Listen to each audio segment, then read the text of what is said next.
आसाराम जोधपुर पहुंच चुके हैं और अब यहां पर उनसे पूछताछ की जाएगी। उस आश्रम भी उनको लेकर जाया जाएगा जहां पर एक नाबालिग लड़की ने उनके ऊपर आरोप लगाए हैं। उस बच्ची के साथ यौन शोषण किया गया है। गंभीर संगीन आरोप आसाराम पर लगे हुए हैं और इसी के बाबत अब उनसे पूछताछ की जाएगी। खास मेहमान हमारे साथ स्टूडियो में जुड़ गए हैं। विकास गुप्ता हैं, एडवोकेट हैं और हमारे साथ कुछ देर बाद उषा ठाकुर भी जुड़ेंगी, समाजसेवी हैं, और साथ ही साथ डॉक्टर कुमार विश्वास समाजसेवी हैं, हमारे साथ जुड़ गए हैं। न्यूज रूम से न्यूज एक्सप्रेस संवाददाता विप्लव अवस्थी भी लगातार हमारे साथ जुड़े रहेंगे।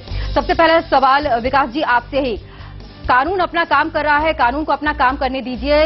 राजनीतिक गलियारों से ये प्रतिक्रियाएं अब आने लगी हैं। 10 दिन तक फिर ये क्या होता रहा? देखिए, एक गंभीर आरोप लगा।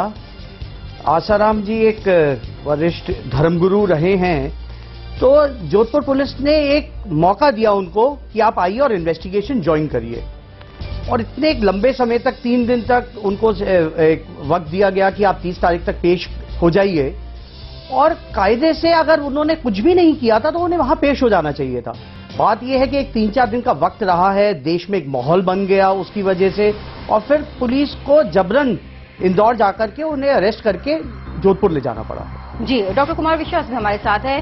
सवाल यही होता है, फ्लाइट में भी आसाराम अपने आप को बार बार ये कह रहे हैं कि दूध का दूध पानी का पानी हो जाएगा, मैं बेकसूर हूं। बेकसूर आप थे तो ये 10 दिन का वक्त क्यों लगाया, क्यों इतनी रस्साकशी हुई, क्यों पुलिस की इतनी कसरत करवाई? ये सवाल बड़ा ये है विश्वास। देखिए, विकास जो कह रहे हैं उनकी कानून की निश्चित रूप से हमसे ज्यादा जानकारी है, लेकिन मेरे हिसाब से कानून ये कहता है कि भारत के संविधान में, भारत की कानूनी प्रक्रिया में महामहिम राष्ट्रपति के अलावा किसी को इम्यूनेशन नहीं है। वो कुछ कानूनों से परे जरूर है प्रथम नागरिक होने के नाते, बाकी सब समान है। तो इसमें उनको जो छूट दी गई थी वो भी मेरी समझ से बाहर थी। वो खुद छूट से बाहर क्यों है वो भी हमारी समझ से बाहर है। मुझे लगता है कहीं ना कहीं संत परंपरा को, कथावाचक परंपरा को, हिंदुत्व की परंपरा को एक धक्का लगाया आसाराम जी के इस क्रिया से, और उनके समर्थकों के इस हिंसक व्यवहार से जो कुछ हो रहा है, उनके बेटे के बयान से, उनके बयान से जो अहंकार उनकी बॉडी लैंग्वेज में दिखाई दे रहा था। मैंने एक सामान्य सा दृश्य आपके चैनल पर देखा कि जब वो भोपाल एयरपोर्ट में अंदर जा रहे हैं तो सामने जो सीआईएसएफ के लोग हैं वो उनको रोक नहीं पा रहे हैं, मतलब इस फोर्स के साथ जा रहे हैं। तो हम भी जाते हैं, हमको भी सीआईएसएफ के लोग पहचानते हैं कि भाई आप सामाजिक आंदोलनकारी है, फिर भी हम उनको अपना कार्ड दिखाते हैं कि एक बार तस्दीक कर लीजिए हम ही हैं। तो ये जो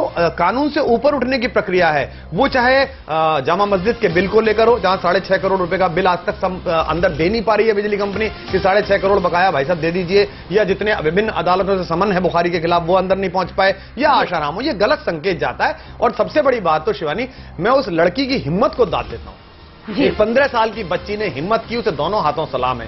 अब उसके साथ क्या हुआ, मैं ये मानने को तैयार नहीं हूं व्यक्तिगत रूप से कि वो किसी षड्यंत्र का हिस्सा हो सकती है। एक ऐसा व्यक्ति जिसने आसाराम जी को अपने आश्रम के लिए जमीन दान दी हो, जो ठीक ठाक खाता पीता आदमी है, वो अपनी इकलौती बेटी की किस असमत को लेकर 15 साल की बच्ची को लेकर सड़क पर बैठेगा, यह असंभव है। कहीं ना कहीं गड़बड़ हुई है और आसाराम जी को पहले दिन ही बाहर आकर ये बात करनी चाहिए थी। अब जो किया है इससे दोनों बातें हुई, उनकी छवि भी धूमल हुई है और उनका जो कानूनी प्रक्रिया में जो उनका महत्व बनता वो भी खत्म हुआ। जी बिल्कुल, ये ताजा तस्वीरें हम दिखा रहे हैं, ये जोधपुर की हैं जहां पर आसाराम पहुंच गए हैं। यहां से उन्हें ले जाया जाएगा, स्पेशल सेल में रखा जाएगा, वहां पर उनसे पूछताछ की जाएगी। लेकिन उनके समर्थक भी यहां पर जुट गए हैं। हालांकि कुछ देर पहले ही राजस्थान के मुख्यमंत्री अशोक गहलोत ने यह कहा था कि कानून से बढ़कर कोई नहीं है, दोषी अगर कोई भी पाया जाता है तो उसे सख्त से सख्त सजा दी जाएगी। लेकिन जो समर्थक हैं उन्हें रोकने के लिए बैरिकेडिंग यहां पर लगाई गई है और साथ ही के साथ पानी की बौछारें वहां पर की जा रही हैं कि किसी तरह से समर्थकों को रोका जा सके।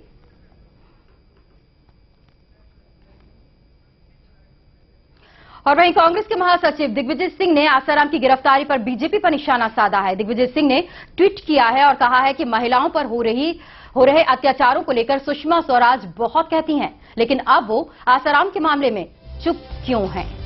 ये सवाल पूछा है दिग्विजय सिंह ने। इससे पहले भी निशाना साधा था बीजेपी पर और सुषमा स्वराज का कहना है हमारे देश में एक कानून है जो सबके लिए एक समान है, कोई बड़ा और छोटा नहीं है और कानून अपना काम करेगा।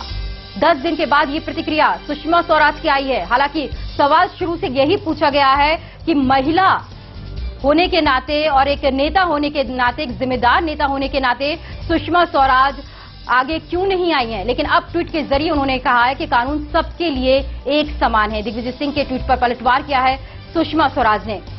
कुमार विश्वास, राजनीतिक प्रतिक्रियाएं शुरू हो गई हैं। आपने कह दिया कानून सबसे बड़ा है, कानून से बड़ा कोई नहीं है, और ये वही बीजेपी की राज्य सरकार जहां पर संरक्षण दिया गया, बीजेपी के जो नेता हैं कैलाश विजयवर्गीय को भी आपने सुना होगा किस तरह से वो आगे आए थे बचाव में आसाराम के, यहां तक कह दिया था कि नाबालिग लड़की झूठ बोल रही है। देखिए क्या है, एक बात तो स्पष्ट कर लीजिए शिवानी, कि सुषमा स्वराज हो, स्मृति ईरानी हो, जया भादुड़ी हो, मीनाक्षी लेखी हो, ये महिलाएं बाद में पहले अपनी पार्टियों की नेता हैं। क्योंकि अभिषेक मुखर्जी जब ये कहते हैं कि डेंटेड पेंटेड लड़कियां दामिनी के लिए उतरी हुई हैं, तो स्मृति ईरानी बड़े फायर ब्रांड होकर सारे चैनल्स पर आकर प्रवचन देती हैं। लेकिन उससे अगले दिन कैलाश विजयवर्गीय कहते हैं कि बाहर रावण बैठा, निकली क्यों रही हो, तो चुप हो जाती हैं। तो अभी 10 दिन बाद ये सारी क्यों निकल के आई? उमा भारती ने जब पहले दिन बोला कि आसाराम निर्दोष है, उन्हें फंसाया जा रहा है, कैलाश विजयवर्गीय वहां मिलने गए, बचाव कर रहे हैं, रमेश मंदोला वहां पहुंचे हैं, आप सबको पता है कि एक विधायक की पत्नी 4 गाड़ी लेकर जोधपुर पहुंची, उन्हीं के समर्थकों ने हंगामा किया। तो ये औरत के साथ नहीं है, ये बच्ची के साथ नहीं है, ये इसके, देखिए दोनों पार्टियां गेम खेल रही हैं। कांग्रेस तो ये चाहती थी कि कहीं हिंदुओं को और उनके सिंधी जो समर्थक है उनको मैसेज ये ना चला जाए कि हमने ज्यादा बदतमीजी कर दी,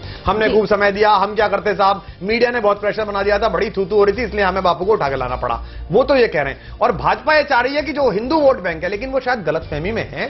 अब हिंदू मुसलमान और मेरी और आपकी जो जनरेशन है, जो 92 के इस हेट्रेड से आगे बढ़कर सोचती है, जो तभी पैदा हुई है या उससे पहले पैदा हुई है, हमारे सामने नहीं था, वो अब इन बातों को नहीं मानती। वो ये मानती है कानून एक है, अफरोज के लिए हो या आशाराम के लिए हो। वो अफरोज पर भी दुखी है कि 17.5 साल का बहाना लेकर आप एक दरिंदे को कैसे छोड़ सकते हैं, और वो आशाराम पर भी दुखी है और गुस्से में है कि एक व्यक्ति जो इस स्थान पर बैठा हुआ है उसको शोभा नहीं देता कि 15 साल की एक बच्ची के मेरे साथ यौन उत्पीड़न हुआ है, और वो 10 दिन तक छुपता रहे, भागता रहे, इधर से उधर भागे, कैमरे उसके पीछे भागे, और फिर ये बोले कि मेरा कोई कुछ नहीं बिगाड़ सकता, और मेरे 4 करोड़ साधक अगर भटक गए, भड़क गए तो देश दहल जाएगा। ये तो अहंकार है, तो शोभा नहीं देता। जी कुमार विश्वास, आपकी बात को आगे बढ़ाती हूं। और विप्लव, आपसे ये सवाल, जैसा कि कुमार विश्वास भी ये कह रहे हैं कि मीडिया ने इतना दबाव बनाया या जो भी कहिए, जिस तरह से आसाराम बचते बचाते छुपते नजर आ रहे थे, लेकिन कहीं ना कहीं जाकर गिरफ्तारी उन्हें देनी ही पड़ी, सरेंडर करना ही पड़ा।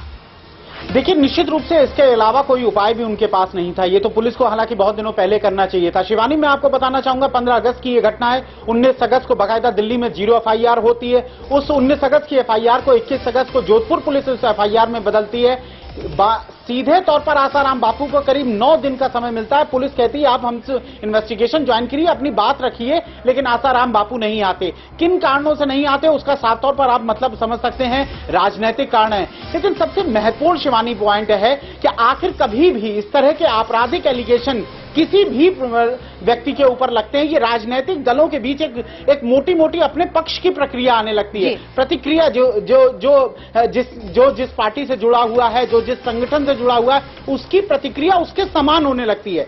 आप सीधे तौर पर अगर अपनी बातें रखना चाहते हैं, राजनेताओं को इस तरह की अपना व्यवहार रखना चाहिए कि वो सीधे कहें कि एलिगेशन है, उसकी जांच होनी चाहिए। वो संत आसाराम बापू हो और चाहे किसी भी इलाके में रहने वाला कोई भी साधारण आदमी, आप जांच से क्यों डर रहे हैं? और यही कारण था, लगातार आसाराम बापू उस जांच से भाग रहे थे। अब जबकि जोधपुर पुलिस ने बाकायदा जाके इंदौर में अरेस्ट किया है, पूरा हाई प्रोफाइल ड्रामा हुआ है। कल आश्रम में 144 लागू होने के बावजूद भी 5000 समर्थक आए, लॉ एंड ऑर्डर की स्थिति को खराब करने आए। एयरपोर्ट में आप सुबह का सीन देख रहे हैं, 150 से 200 समर्थक वहां एयरपोर्ट के IGI एयरपोर्ट पर दिल्ली में इकट्ठा हुए हैं, हाय हाय तौबा कर रहे हैं। लेकिन सबसे महत्वपूर्ण बात सवाल यही बड़ा उठता है कि क्या आसाराम कानून से बड़े हो गए हैं, और किस आधार पर उनके वकील ये कल कह रहे थे, ये दलील दे रहे थे कि आज का वक्त तो निकल गया है, कल जो भी होगा सो होगा। हालांकि 12:30 बजे उन्हें गिरफ्तार कर लिया गया। किस आधार पर वो ये बात कर रहे थे? हमारे साथ वकील साहब भी हैं, विकास जी, इनसे भी जानेंगे। लेकिन वक्त यहाँ पर एक छोटी सी ब्रेक का है, जल्द हाजिर होंगे।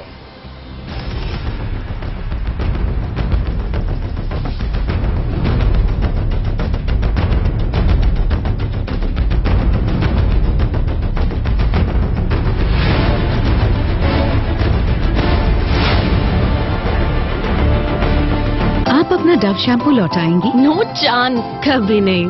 क्यों लौटाऊं? डव लौटाना मतलब स्मूथनेस लौटाना। नया डव दे 50% ज्यादा पोषण। इसमें है 1/4 मॉइस्चराइजिंग मिल्क। ये डैमेज बालों को रिपेयर करे और उन्हें बनाए स्मूथ। नया डव शैम्पू आपके बालों के लिए अनमोल है। ये है तुम्हारी धुलाई, लो अब इस नई शर्ट को भी पोछा बना दो। डिटर्जेंट के बाद सिर्फ आधा ढक्कन कम्फर्ट फैब्रिक कंडीशनर इस्तेमाल करो।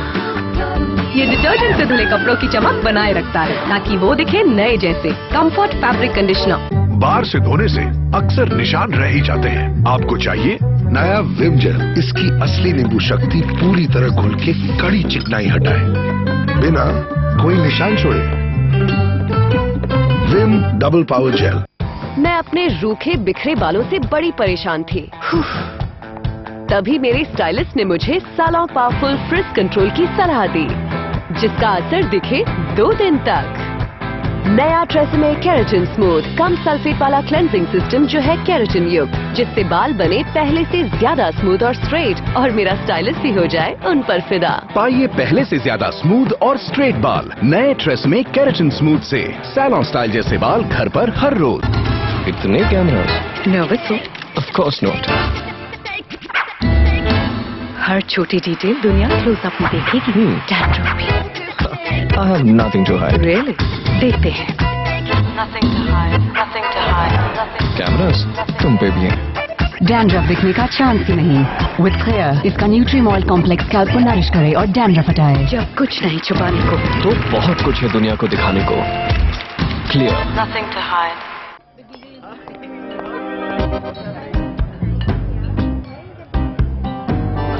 रिंग? हाँ, गिफ्ट है। गिफ्ट? गोल्ड? कोई स्पेशल? Of course. करीब से जानती हो उसे? बहुत करीब से। लक्स। छिपे हैं हजारों गोल्ड रिंग्स आपके लक्स में। एक्स?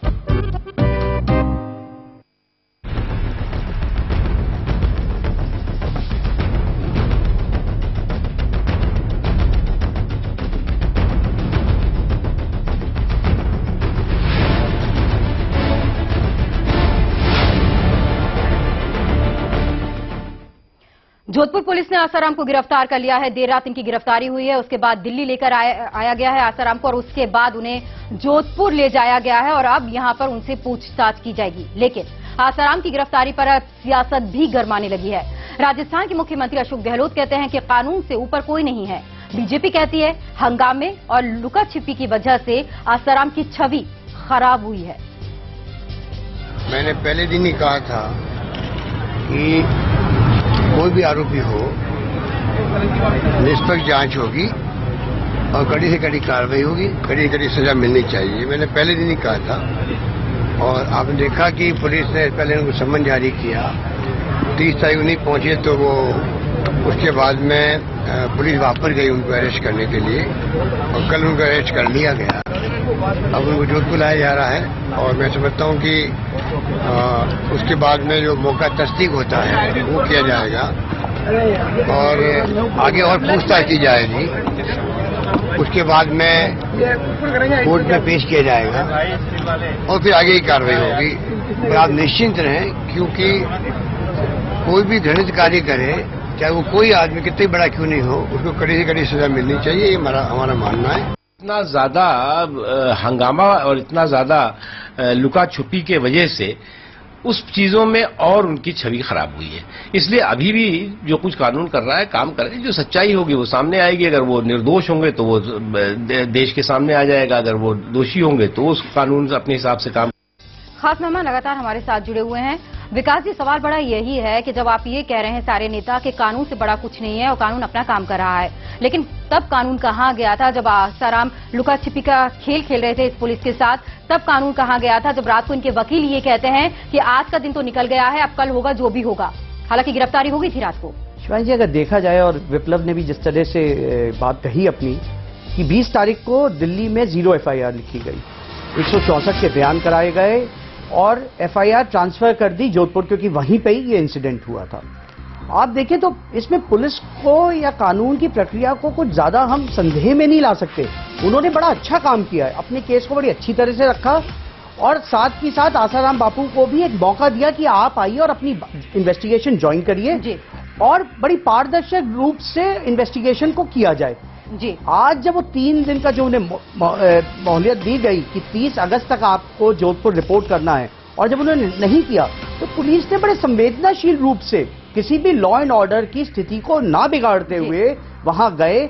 बहुत पेशेंस रखी पुलिस अधिकारियों ने, मैं तो ये कहूंगा और सराहना करूंगा जोधपुर पुलिस की कि इतने जमावड़े के बावजूद भी 7-8 घंटे वहां इंतजार किया। कोई कुछ आकर के बयानबाजी करता है, वो तो एक अपने आप में चलती रहती है चीजें, आप जानते हैं, लेकिन पुलिस ने बड़ा संयम बरता और बड़े अच्छे ढंग से उनको वहां से अरेस्ट करके अब लेके गए हैं। और कानूनी प्रक्रिया आप निश्चिंत रहें कि राजनेताओं ने आकर के इन्वेस्टिगेशन ज्वाइन करें या वो न्याय पालिका का रूप करने लगे पब्लिक में आकर के, उससे कुछ नहीं होने वाला। जी, उससे कुछ नहीं होगा, लेकिन बयानबाजी का जो दौर है वो तो फिर भी चल रहा है, क्योंकि कांग्रेस के नेता हैं अर्जुन मोढवाडिया, जिन्होंने मोदी और आडवाणी पर निशाना साधा है और कहा है कि आखिर वो अब चुप क्यों हैं। वहीं बीजेपी नेता कीर्ति आजाद ने भी कहा है कि कानून को अपना काम करने देना चाहिए। आसाराम जैसा एक शैतानी कृत्य करने वाला बड़ा आदमी जो समाज को आज तक उपदेश देता रहा, उसके सामने आज वो मौन क्यों है? मैं आडवाणी जी और नरेंद्र मोदी दोनों को ये पूछना चाहता हूं कि आज आप दोनों बोलते क्यों नहीं है? आपको आज देश के सामने आसाराम और नरेंद्र मोदी का जो रिश्ता है उसके बारे में खुलासा करना होगा, नहीं तो हम और सारे देश की जनता ये मानेंगे कि आप नए आसाराम के जो गुनाह किया है उनके प्रति आपकी सहानुभूति है।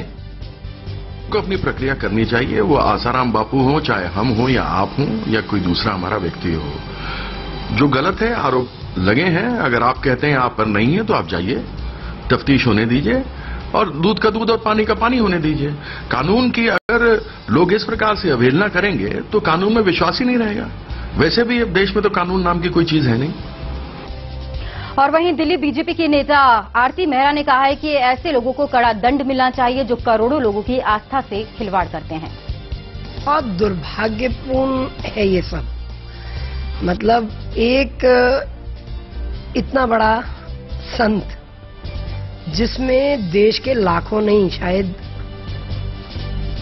1 करोड़ से भी ज्यादा लोगों की आस्था है। भारतीय संस्कृति में, हिंदू संस्कृति में संत का बहुत ऊंचा दर्जा होता है और संत के पहनावे को देखते ही आम जो व्यक्ति है वो नतमस्तक होता है। अब उसके बारे में इस तरह की बात हो और उसमें अगर इतनी सी भी सच्चाई हो तो मुझे लगता है कि उनका दंड भी बहुत बड़ा होना चाहिए। और हमारे गेस्ट पैनल में एक और खास मेहमान जुड़ गई हैं हमारे साथ, उषा ठाकुर ने, सामाजिक कार्यकर्ता है। उषा जी, पहले सवाल यही उठता है कि हम ये नहीं देखें राजनीतिक गलियारों से किस तरह के बयान आ रहे हैं, कौन किस तरह की बयानबाजी कर रहा है, लेकिन एक नाबालिग लड़की जिसके माता पिता खुद आसाराम के भक्त रहे हैं और वो इस तरह का आरोप लगा रहे हैं, क्या स्थिति उस नाबालिग बच्ची की रही होगी? क्या हालात गुजर रहे होंगे उन माता पिता के? देखिए, उस बच्चे और उसके माँ बाप के आंसुओं को पूरे देश ने देखा, बल्कि विदेशों में भी देखा। जो हमारे देश में मुनियों का देश, ऋषियों का देश इस तरह से कह के सोचा जाता है कि संस्कृति इन्हीं पर टिकी हुई है आज, और यही कुछ देश में सुधार कर सकते हैं। जब यही लोग इस तरह से करते हैं और उस बच्ची के ऊपर क्या बीती होगी, क्योंकि इनका इतना बड़ा वो है, इतने लोग हैं इनके जो हैं शिष्य हैं, अनुयायी हैं, तो ये कहना भी एक बहुत बड़ी बात हुई होगी।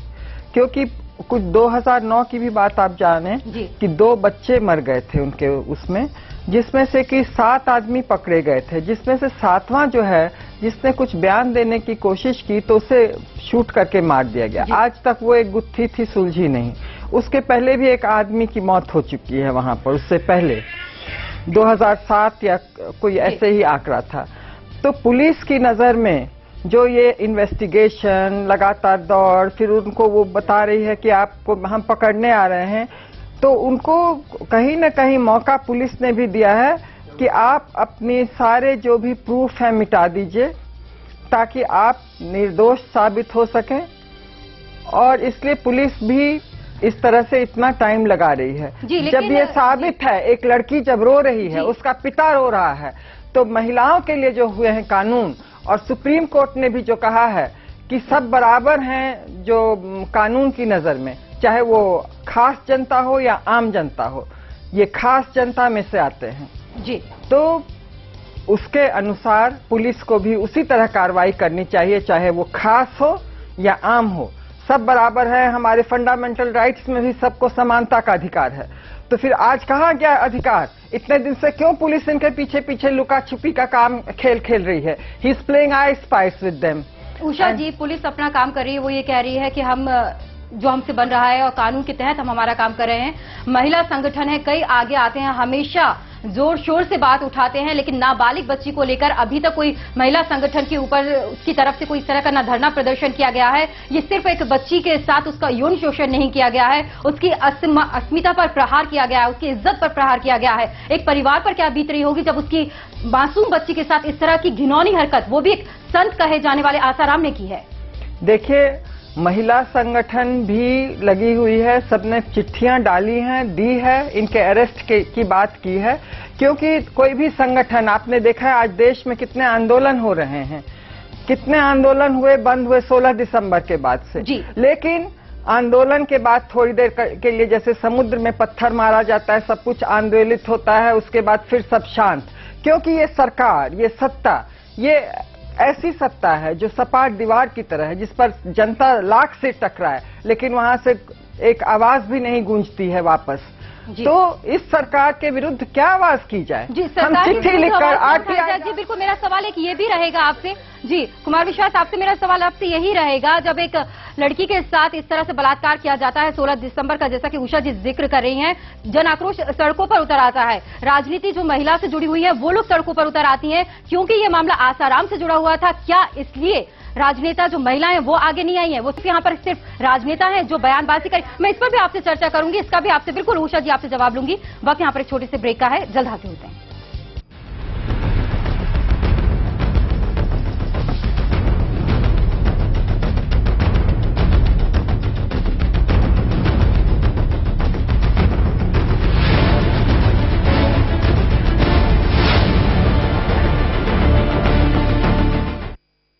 बार से धोने से अक्सर निशान रह ही जाते हैं। आपको चाहिए नया विम जेल। इसकी असली नींबू शक्ति पूरी तरह घुल के कड़ी चिकनाई हटाए, बिना कोई निशान छोड़े। Vim double power. तुलसी एक ऐसा पौधा जिसे हमारे देश में न सिर्फ पूजा जाता है, बल्कि एक औषधि के रूप में भी तुलसी का हर घर में महत्वपूर्ण स्थान है। योग एवं प्राकृतिक चिकित्सक श्री अनिल बंसल के नेतृत्व में कार्यकुशल डॉक्टर्स की टीम ने अत्यंत मेहनत एवं शोध के बाद तुलसी अमृत का निर्माण किया है।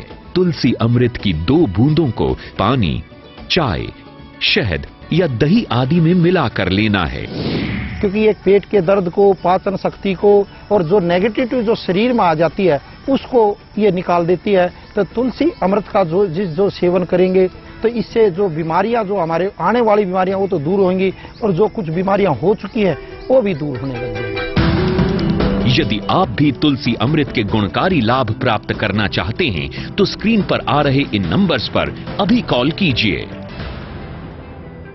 हेलो, मैं हूं शाहरुख खान और न्यूज एक्सप्रेस पे निशांत चतुर्वेदी जी के साथ देखिए आपका फैसला।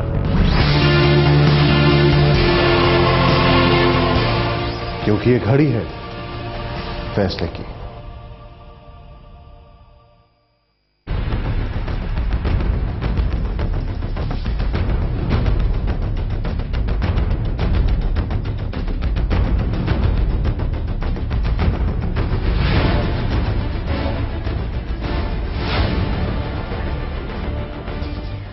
नाबालिग से यौन शोषण के आरोप में घिरे आसाराम को आज सुबह हवाई मार्ग से इंदौर से पहले दिल्ली लाया गया और इस दौरान विमान में मौजूद लोगों का कहना था कि आसाराम के चेहरे पर खौफ, डर, भय साफ नजर आ रहा था।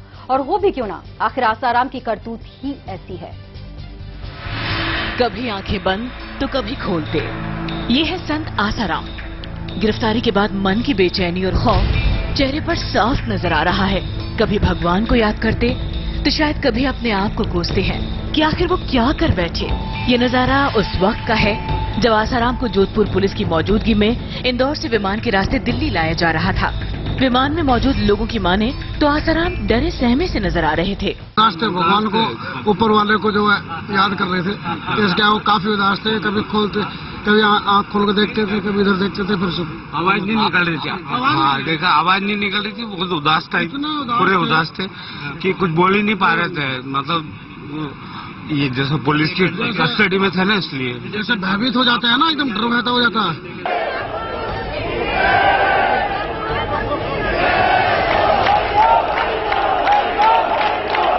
वहीं जब उनको दिल्ली एयरपोर्ट लाया गया तो बड़ी संख्या में एयरपोर्ट के बाहर उनके समर्थक मौजूद थे। ये आसाराम के समर्थन में नारेबाजी और जाप कर रहे थे। इधर विमान में मौजूद उनके समर्थक अब भी उन पर विश्वास को बनाए हुए हैं। उन्हें यकीन है कि आसाराम निर्दोष हैं। बापू ने कहा है कि शांति बनाए रखें और देश सब देख रहा है, मैं बेकसूर होकर बाहर निकलूंगा। पाखंड का चोला ओढ़े आसाराम की कलई अब खुल गई है। फिलहाल वो जोधपुर पुलिस की हिरासत में है। पुलिस आसाराम से वो चीजें उगलवाने की कोशिश करेगी जो अभी तक राज बने हुए हैं। ब्यूरो रिपोर्ट के साथ शिवा तिवारी, न्यूज एक्सप्रेस, दिल्ली। और आइए सीधे न्यूज रूम का रुख करते हैं। विप्लव हमारे साथ लगातार जुड़े हुए हैं। विप्लव, समर्थक कह रहे हैं आसाराम निर्दोष हैं। आसाराम खुद कह रहे हैं कि मैं निर्दोष हूं, सच सबके सामने आ जाएगा, दूध का दूध पानी का पानी हो जाएगा। ये दूध और पानी को अलग होने में 11 दिन का वक्त क्यों लग गया? देखिए शिवानी, सबसे पहले इस बात को समझने की जरूरत है कि आखिर आसाराम बापू लगातार इस इन्वेस्टिगेशन से भागते क्यों रहे, क्या कारण था भागने का। लेकिन मैं इस पूरे प्रकरण को लेकर 2 मुद्दे उठाना चाहूंगा। हमारे साथ पूरा तीनों लोगों का पैनल है। डॉक्टर कुमार विश्वास जो बात कह रहे थे, सबसे पहले मैं उस बात पे आना चाहूंगा। डॉक्टर कुमार विश्वास, सीधे तौर पर जब आसाराम ये जैसे शख्स की बात होती है या इस स्ट्रक्चर के किसी भी शख्स की बात होती है, क्यों उसे हिंदू धर्म या किसी मुसलमान से या किसी धर्मों से, किसी जाति से क्यों जोड़ने की कोशिश की जाती है? एक लड़की जिसने सीधे तौर पर 164 का बयान मजिस्ट्रेट के सामने दर्ज कराया है, सीधे तौर पर आरोप लगाया, तो सीधे जांच में क्या प्रॉब्लम है? क्यों हर बार ऐसा होता है कि राजनीतिक दल उस पर्टिकुलर व्यक्ति को किसी ना किसी धर्म जाति से जोड़ने लगते हैं? देखिए विप्लव, जो हमारे यहाँ एक अंग्रेजी में शब्द है कॉस्मोफ्लो, एक जो शेर जब छुपता है तो वो झाड़ियों का एक कॉस्मोफ्लो बनाता है। तो एक तरीका हो गया है कि आप मायावती के भ्रष्टाचार पर बात करिए तो वो कहेंगी कि मैं दलित की बेटी हूं इसलिए मुझे साथ किया जा रहा है। अजहरुद्दीन फिक्सिंग करते पकड़े जाएंगे तो वो कहेंगे मैं माइनॉरिटी हूं इसलिए ऐसे पकड़ा जा रहा हूं। सलमान खान हिरन मार देंगे और पहली बार जेल से बाहर निकलेंगे तो टोपी लगा के और जालीदार बनियान पहन के निकलेंगे।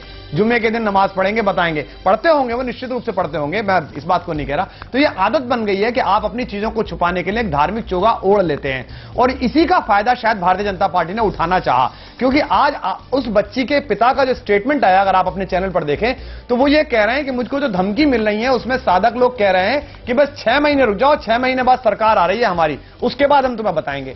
यानी कि सरकार इन्हीं के सहारे आनी है। तो जो भारतीय जनता पार्टी की जो नेता हैं, जो फायर ब्रांड स्मृति ईरानी जो हैं, वो बॉम्बे में एक फोटोग्राफर के साथ जो हुई है घटना, उस पर तो बहुत जोर से चिल्लाई, लेकिन आज चुप रह गई। एक माइनर गर्ल का दर्द उन्हें दिखाई नहीं दे रहा। मीनाक्षी लेकिन आज जो कीर्ति आजाद अभी प्रवचन दे रहे थे कि कानून अपना काम करेगा, बंबई पे क्यों नहीं बोलते ये बात? ऐसी बात चिदम्बरम पे बोल देते कानून अपना काम करेगा, कलमाड़ी पे बोल देते कि law will take its own course. अरे कम से कम इतनी शर्म होनी चाहिए। तो ये बड़ी घृणित बात है कि पॉलिटिकल पार्टी, चाहे सीमा पर शहीद हुए सैनिक के शव की सियासत हो या किसी बच्ची की अस्मृति की सियासत हो, सबसे पहला आंकलन ये होता है वोट कितनी मिलेंगी या वोट कितनी खराब होंगी। अशोक गहलोत की सरकार ने भी ये सोचा कि हिंदू विरोधी हमारा मस्तिष्क नहीं जाना चाहिए, हमारा चेहरा नहीं जाना चाहिए। हम तो कहेंगे साहब 10 दिन तक लगे रहे, बापू आए नहीं, आखिर लाने पड़े। भाजपा ने भी ये माना कि नहीं हम हिंदुत्व रक्षक हैं, हिंदुत्व की ठेकेदारी इनके पास है।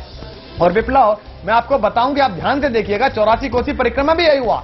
चिन्मय आनंद कभी टिकट लेके गृह राज्य मंत्री बन जाते हैं, लेकिन जब भाजपा सत्ता में नहीं होती तो विश्व हिंदू परिषद के नेता। डॉक्टर कुमार, मैं 1 सेकंड आपको रोकना चाहूंगा।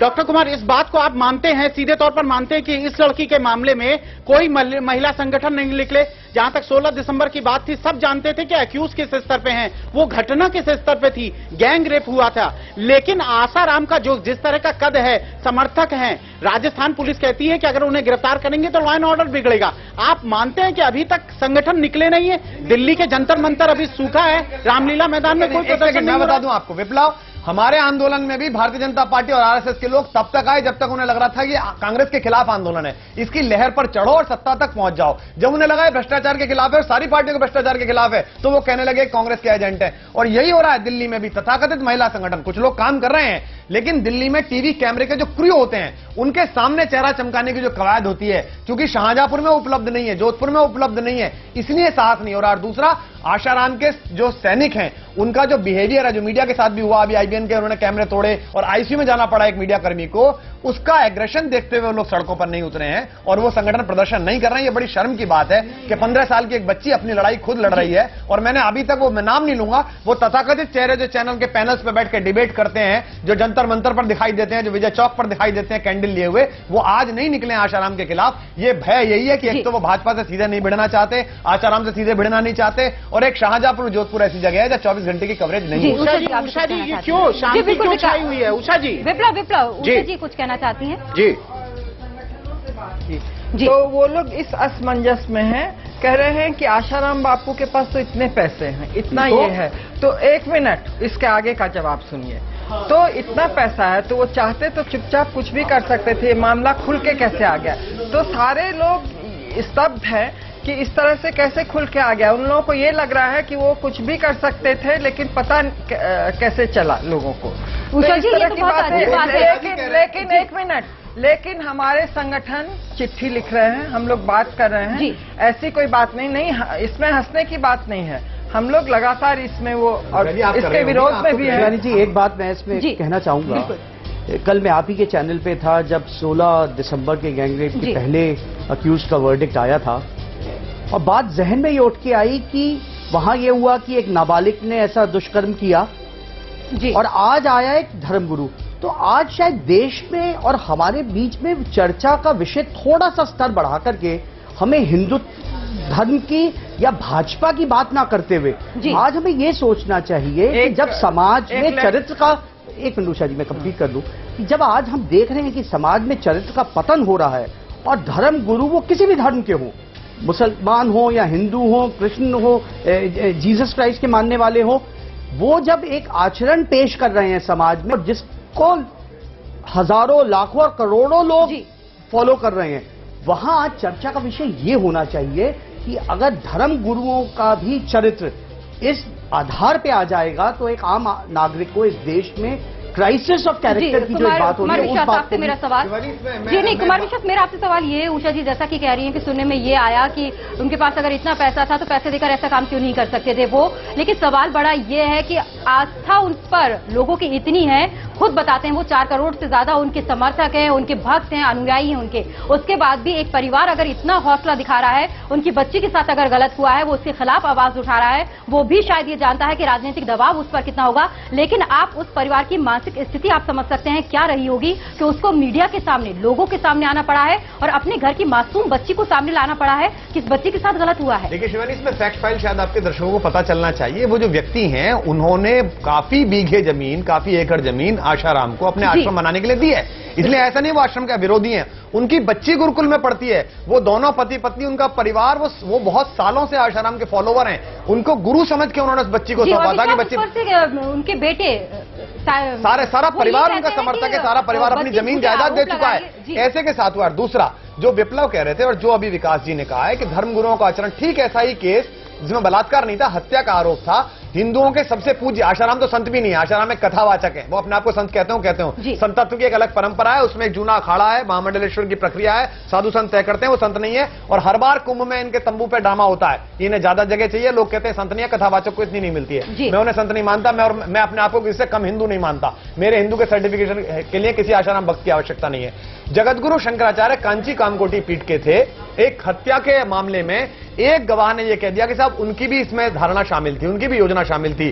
दिवाली की रात को कांची कामकोट पीठ के शंकराचार्य ने तुरंत अपने आप को पुलिस के समक्ष प्रस्तुत किया, वो केस आगे गया और वो निर्दोष सिद्ध हुए। तो उनका कद बढ़ा कि कम हुआ? यही आशाराम को करना चाहिए था। अगर आशाराम निर्दोष हैं तो अगले दिन कहते हैं वो मेरी पोती है, उनका बेटा कहता है कि वो तो मस्तिष्क उसका चला हुआ है, वो तो पागल है, नहाती रहती है, बाथरूम में घुस जाती है, सर्टिफिकेट है उसके पास, नारायण साईं के पास उस बच्ची का सर्टिफिकेट है क्या? तो ये सारे चेहरे, मीनाक्षी लेखी, स्मृति ईरानी, जया भादुरी, कविता कृष्णन, फलाना ढिमका, ये जो दिल्ली में दिखाई देती है जंतर मंतर पर, कहां है इनकी मोमबत्तियां, कहां इनके नारे कहां हैं? तो ये मुझे ऐसा लगता है कि जो पॉलिटिकल एक्टिविस्ट जितने भी हैं, ये महिला के साथ नहीं है, बच्ची के साथ नहीं है, अपनी अपनी पार्टी के साथ है। बिल्कुल, अगर बोलेंगे इनके मंत्री तो चुप रह जाएंगे, दूसरे के बोलेंगे तो तुरंत आगे बोलेंगे, और ये बहुत दुखद है। लेकिन मीडिया को सलाम कि मीडिया ने इस आग को मरने, बिल्कुल सही बात है। अगर एक लाइन में इसे देखा जाए तो बात ये थी, अगर आप पाक साफ हैं तो आप पहले ही दिन क्यों नहीं आए, क्यों पूछताछ में आपने साथ नहीं दिया, और क्यों पानी, दूध का दूध पानी का पानी जो अब आप दावा कर रहे हो वो पहले ही क्यों नहीं हो गया है? कई ऐसे सवाल हैं। आसाराम के आश्रम में विवाद कोई पहली बार नहीं हुआ है, कई और भी उनसे विवाद जुड़े रहे हैं,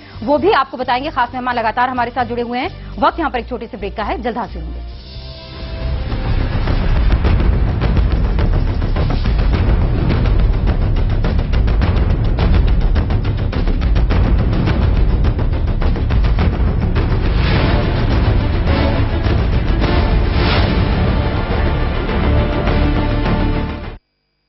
साल तो तुम मुझसे डोनेशन लेती थी, इस बार क्यों नहीं? वो आपने डांस क्लासेस बंद कर दी ना। अरे रिटायर हो गई तो क्या हुआ, रेगुलर इनकम तो अब भी आती है। मतलब national pension system. National pension system ये 60 की उम्र तक पैसे बचाता और बढ़ाता है और फिर उन्हीं पैसों को हर महीने सैलरी की तरह आप तक पहुंचाया जाता है। 1800110708 की website www.pfrda.org.in। National pension system में इन्वेस्ट करने से टैक्स भी बचता है। National pension system. अगर आप चाहते हैं मीडिया इंडस्ट्री में बड़ा नाम बनना, तो सबसे जरूरी है सही शुरुआत। न्यूज एक्सप्रेस आपके लिए लाया है न्यूज एक्सप्रेस मीडिया अकेडमी, जहां आप सीख सकते हैं एक न्यूज चैनल की हर बारीकी को एक न्यूज चैनल में रहकर। ये ब्रॉडकास्ट जर्नलिज्म कोर्स आपके सपनों को देगा एक नया आकार। तो आज ही एनरोल कीजिए और बढ़ाइए अपना पहला कदम कामयाबी की ओर। News express media academy. ये है तुम्हारी धुलाई, लो अब इस नई शर्ट को भी पोछा बना दो। डिटर्जेंट के बाद सिर्फ आधा ढक्कन कंफर्ट फैब्रिक कंडीशनर इस्तेमाल करो। ये डिटर्जेंट से धुले कपड़ों की चमक बनाए रखता है ताकि वो दिखे नए जैसे। Comfort fabric conditioner. हेलो, मैं हूं शाहरुख खान और न्यूज एक्सप्रेस पे निशांत चतुर्वेदी जी के साथ देखिए आपका फैसला।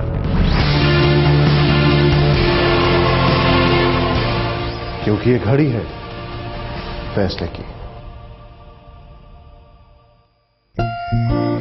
अब पाइए 3 ब्रीज साबुन के साथ 1 ब्रीज साबुन फ्री।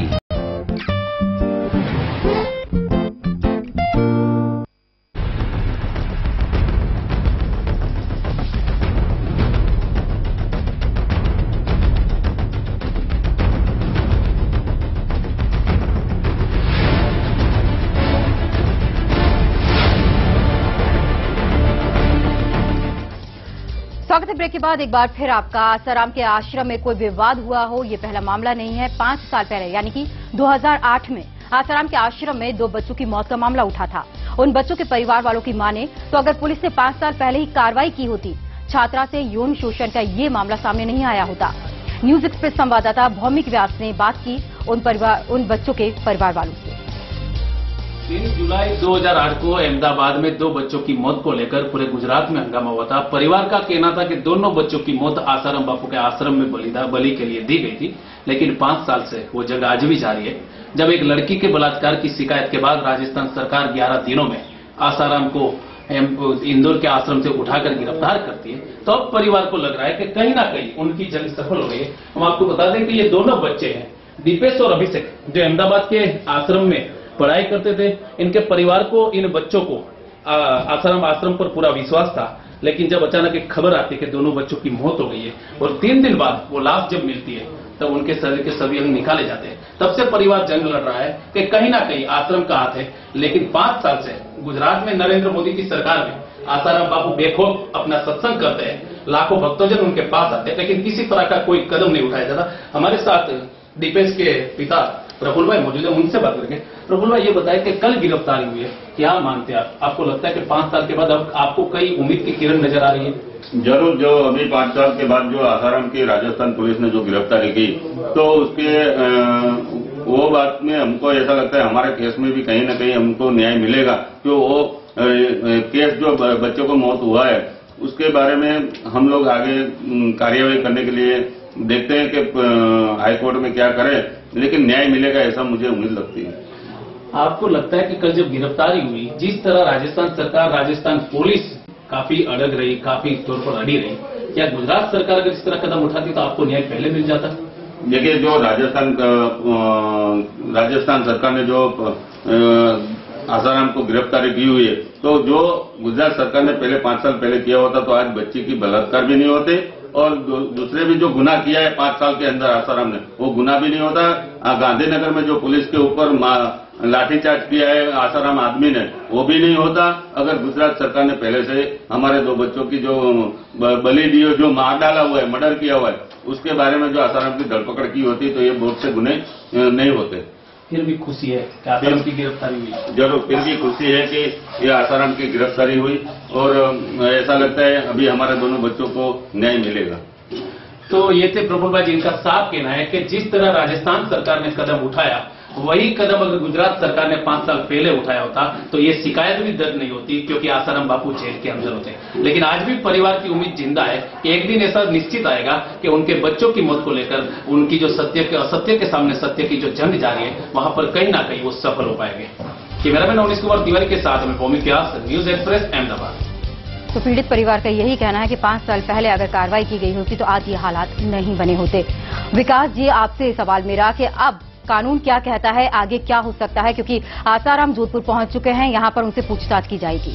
देखिए, अब हो सकता है आज उन्हें ड्यूटी मैजिस्ट्रेट के सामने पेश किया जाए, और जिस तरह की परिस्थितियां बनी हैं कि वो इन्वेस्टिगेटिंग एजेंसी से छुप रहे, 30 तारीख तक का मौका दिया गया था लेकिन 30 तारीख को वहां पेश नहीं हुए, तो जरूरत नहीं मुझे लगता है कि जिस तरह से केस को देखा जा रहा है और जिस तरह से गंभीर आरोप लगे हैं उनके ऊपर, तो पुलिस कस्टडी शायद उन्हें पुलिस इन्वेस्टिगेटिंग एजेंसी को मिल जाएगी। जी बिल्कुल, ये तस्वीरें हम दिखा दें। आसाराम जब जोधपुर एयरपोर्ट पहुंचे, उधर से उन्हें बाहर ले जाया गया है और अब उन्हें स्पेशल सेल में ले जाया जा रहा है, जहां पर उनसे पूछताछ की जाएगी।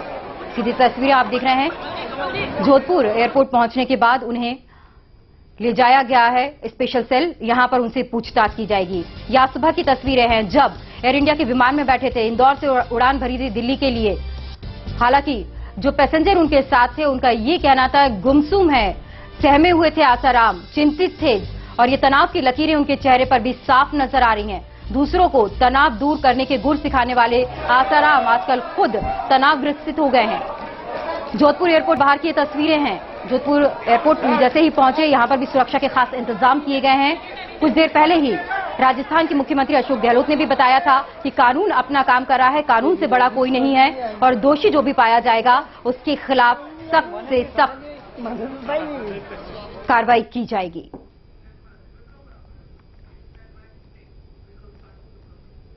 न्यूज एक्सप्रेस संवाददाता विप्लव भी हमारे साथ लगातार जुड़े हुए हैं। विप्लव, जोधपुर पहुंच चुके हैं और यहां पर उनसे पूछताछ की जाएगी, और ये भी बताया जा रहा है वो आश्रम भी उन्हें ले जाया जा सकता है जहां पर नाबालिग बच्ची आरोप लगा रही है कि उसका यौन शोषण हुआ है।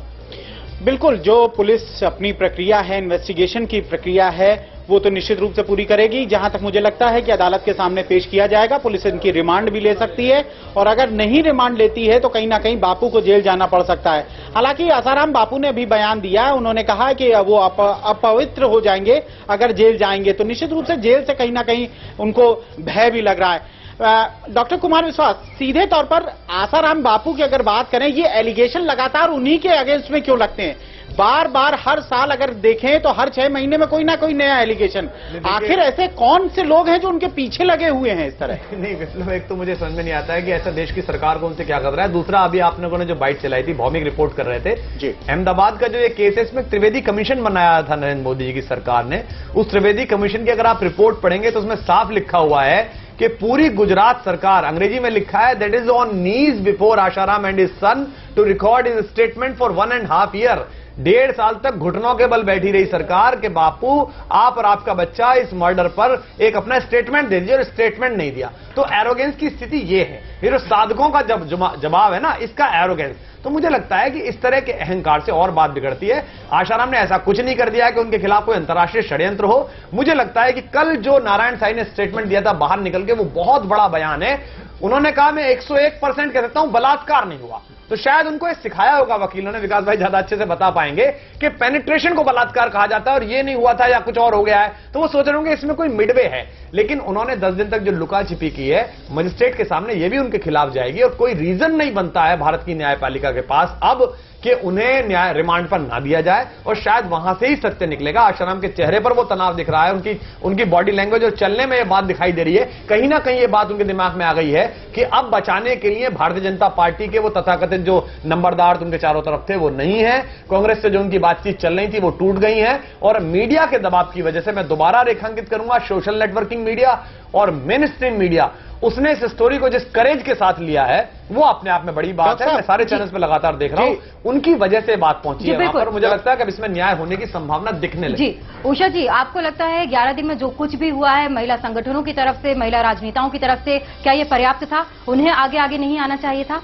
बिल्कुल सारी महिला संगठनों को आगे आना चाहिए था, इसके विरोध में उठ के खड़ा होना चाहिए, चाहे कोई बच्ची हो या कोई संस्था हो या कोई आसाराम बापू हो। नहीं तो ये देखिए, ये जो मुनि और जो धर्म गुरु कहलाते हैं, ये बाहर विदेशों में भी जाकर वो भाषण देते हैं, तो हमारे देश के प्रति सबकी आस्था टूट जाएगी। जो विदेशों में हमारी आस्था बनी हुई है गुरुओं के प्रति, आज विदेशी लोग यहाँ पर आ रहे हैं और बहुत इनके भी उसमें बहुत से विदेशी लोग हैं जो कि इनके भक्त बने हुए हैं, तो वो वैसे ही हमारे देश को अब बहुत बुरा नीचे के स्तर का समझने लगे हैं। अब गुरुओं के प्रति भी उनका विश्वास उठ जाएगा और हमारे देश के प्रति जो आस्था है बिल्कुल। जी कुमार विश्वास, बीजेपी के नेताओं ने देरी नहीं की ये कहने में कि ये राजनीतिक षड्यंत्र हो सकता है। राजनीतिक षड्यंत्र आसाराम के खिलाफ आखिर क्यों होगा? ऐसे तो कई और भी बड़े साधु संत हैं जो सरकार को कोसते रहते हैं, सरकार की जो नाकामियां हैं, सरकार की जो गलत नीतियां हैं उनको कोसते रहते हैं। आसाराम को ही क्यों निशाना बनाया जाएगा और क्या राजनीतिक षड्यंत्र इनके लिए हो सकता है? देखिए शिवानी, भारतीय जनता पार्टी का इस समय का स्टेटस समझिएगा, इस समय वो बड़ी बेचैनी और जल्दबाजी में है। चाहे वो मंदिर का मुद्दा हो, चाहे 84 परिक्रमा का मुद्दा हो, चाहे वो बंबई रेप कांड हो, चाहे आशाराम हो, वो एक स्टैंड लेने में सीधा सीधा सोचती है कितनी सीटों का फायदा हो सकता है, कितना नुकसान हो सकता है। ये बात जग जाहिर है कि मोदी के, प्रवीण तोगड़िया के और आशाराम के रिश्ते तीनों के अजीब से हैं। मतलब आशाराम भारतीय जनता पार्टी के समर्थन में रहते हैं लेकिन मोदी के बहुत समर्थन में नहीं रहते हैं, वहां के स्थानीय कारणों की वजह से। इसलिए आपने देखा होगा आज आरती मेहरा का जो स्वर है वो मोदी के स्टेटमेंट के बाद बदला है। जब मोदी ने कहा कि ऐसे लोगों को बचाया नहीं जाना है, तब सबकी भाषा बदल गई है। वरना उससे पहले तो आप सोशल नेटवर्किंग मीडिया देखिए, वहां घृणा का प्रचार किया जा रहा है, बुखारी को कैसे छोड़ देते हैं और हिंदू संतों का अपमान हो रहा है। इसमें हिंदू मुसलमान का है भाई? अगर बुखारी बिल नहीं दे रहे तो बुखारी को भी गिरफ्तार करो, हम तो उनके खिलाफ भी बोल रहे हैं। और अगर आसाराम ऐसा कर रहे हैं, हम ये कहीं नहीं कि आसाराम ने किया, हमारा तो कहना यह है कि इस देश में कानून है जिसका उपयोग करके रॉबर्ट वडेरा लात मार के चले जाते हैं। इस देश में कानून है जिसको आसाराम घुमाते रहते हैं, देवास की रोड पे, इंदौर की रोड पे, चलो भाग जाओ। What is this? ये क्या है? विकास जी, मेरा आपसे सवाल, आसाराम को ये डर सता रहा है कि अगर मैं जेल जाऊंगा तो अपवित्र हो जाऊंगा। हमने अभी तक तो ये सुना था कि जेल सुधार गृह कहा जाता है उससे कि इंसान वहां से सुधर कर बाहर आता है, और आपने अगर गलत किया ही नहीं किया है, आप बेकसूर हैं, निर्दोष हैं, तो ये डर आपके मन में आखिर क्यों?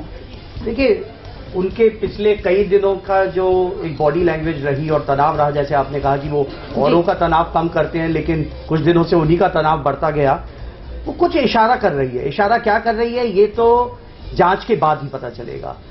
बात जेल जाने का डर ना डर, अगर उनके में कुछ किया हुआ होगा, आज पुलिस कस्टडी में, आज मेरे को लगता नहीं है कि उन्हें जुडिशियल कस्टडी में भेजा जाएगा क्योंकि पुलिस को बहुत सारी चीजों की उनसे मालूमात करनी है। तो सवाल हो सकते हैं, कानून के आप जानकार हैं, क्या सवाल उनसे पुलिस पूछताछ के दौरान पूछ सकती है? देखिए, उन्हें वहां पे सीन ऑफ क्राइम पे भी जरूर लेके जाया जाएगा और मेरे पास एफआईआर की पूरी डिटेल नहीं है, लेकिन जिन जिन लोगों का अगर नाम आया है और उनके कुछ साथियों को भी सेवादार को गिरफ्तार किया, तो उन्हें भी बिठा करके पुलिस कन्फ्रंट करा सकती है, उसके स्टेटमेंट से और इनके स्टेटमेंट से कन्फ्रंट कराएगी और सीन ऑफ क्राइम को रिक्रिएट करेगी कि कहां पे किस वक्त कौन गया, किस तरह किया गया। तो जहां तक तनाव की बात है, तनाव तो अब उनपे आ ही गया है, दिख ही रहा है सभी को, लेकिन प्रक्रिया को अब मीडिया का जो विश्वास जी ने एक बड़ी अच्छी बात कही कि कई मुद्दों को पिछले कई वर्षों में कई मुद्दे जो लोग नहीं उठा पाए थे, न्यायालय नहीं उठा पाए थे, उसको मीडिया ने शुरुआत की और जनता उसके साथ जुड़ गई और न्याय भी हुआ। तो ये एक ऐसा विषय उठा है जिसपे विरोध कम प्रकट हुआ, उनके समर्थन में लोग ज्यादा मीडिया पे शुरुआत हुई। जी बिल्कुल, लोगों का विरोध कम आया, लेकिन अब धीरे धीरे विकास जी, मैं सीधे तौर पर आपसे ये जानना चाहूंगा, इस पूरे घटनाक्रम को 15 अगस्त से लेकर आज 31 और 1 सितंबर होने हैं, पूरी घटनाक्रम को आप लगातार देख रहे हैं, किस तरह एफआईआर हुई, किस तरह 0 एफआईआर की गई, पुलिस ने कैसे इन्वेस्टिगेशन ज्वाइन करने के लिए बुलाया। क्या आप एक चूंकि कानून के जानकार हैं, मैं आपसे जानना चाहूंगा, क्या आसाराम के बापू के मामले में कहीं से कोई कानूनी लखना आपको दिखता है? कोई ऐसी चीज आपको दिखती है जो प्रक्रिया के मुताबिक, कानूनी प्रक्रिया के मुताबिक नहीं हुई, जो उनके समर्थक लगातार दावा कर रहे हैं? देखिए, एक चीज मैं कहूं, इस मामले में तो वो दिल्ली पुलिस रही हो या राजस्थान की पुलिस हो, सराहनीय काम रहा है। 0 एफआईआर का इंस्ट्रक्शंस हैं कि आप कहीं पे भी जाकर के अपनी एफआईआर रजिस्टर करा सकते हैं।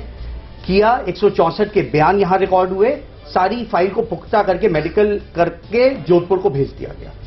देखिए, इस बात को कई बारी हमें आ जाता है कि जो आदमी बहुत बड़ी ख्याति का हो सकता है, तो पुलिस भी कई बार ये सोचती है कि क्योंकि अगर उन्हें 3 दिन का मौका दिया गया है कि आप आइए और अपना पक्ष रख दीजिए, तो उसमें ऐसा कुछ नहीं है कि कोई बहुत बड़े एविडेंस लूज हो जाएंगे, क्योंकि काफी उस लड़की का 164 का बयान है, उसकी मेडिकल है, वहां पे जो जोधपुर में पुलिस ने उस सीन ऑफ क्राइम को संभाल के रखा हुआ है। जी, और विकास को जी, सवाल एक ये भी है कि अभी डीएसपी उन्होंने भी ये कहा था कि शुरुआती जांच में जो सबूत हैं वो सही पाए गए हैं, जो आरोप लगाए गए हैं वो सही पाए गए हैं। हाँ जी बिल्कुल, तो इसीलिए उनको एक मौका दिया गया कि शुरुआत में पहले 28 तारीख को कि आप 2 दिन के अंदर आप यहाँ पे आके अपना बयान दीजिए और इन्वेस्टिगेशन को ज्वाइन करिए। और आज उन्होंने अपना केस खुद ही खराब कर दिया है बेल के लिए। अगर आप देखा जाए तो आज किसी भी जज के सामने अगर बेल लगाई जाती है तो उनका जो कॉन्डक्ट रहा है पुलिस से के सामने ना आकर के, इन्वेस्टिगेशन एजेंसी को ना ज्वाइन करके, उससे दूर भागने के झूठे अपने बहाने लगाने के लिए बीजेपी अब ये कह रही है कि लुका छिपी का खेल था, इस वजह से आसाराम की छवि खराब हुई है या की है। मैं इस बहस को बीजेपी की और हिंदुत्व की बिल्कुल नहीं लेना चाहूंगा। कानून की है, कानून में कौन गलत है सही है और कानून से ऊंचा कोई नहीं होता। बिल्कुल विकास जी, माफ कीजिएगा विकास जी, वक्त की कमी के कारण आपको यहाँ रोकना पड़ रहा है। खास मेहमान हमारे साथ जुड़े, आप सभी का बहुत बहुत शुक्रिया। और इसी के साथ इस खास पेशकश में फिलहाल इतना ही। आसाराम को जोधपुर लाया गया है, यहाँ पर उनसे पूछताछ की जाएगी और उस आश्रम भी लेकर जाया जाएगा जहां पर बच्ची ने ये आरोप लगाए हैं कि उसके साथ यौन शोषण हुआ है। खास पेशकश में फिलहाल इतना ही। नमस्कार।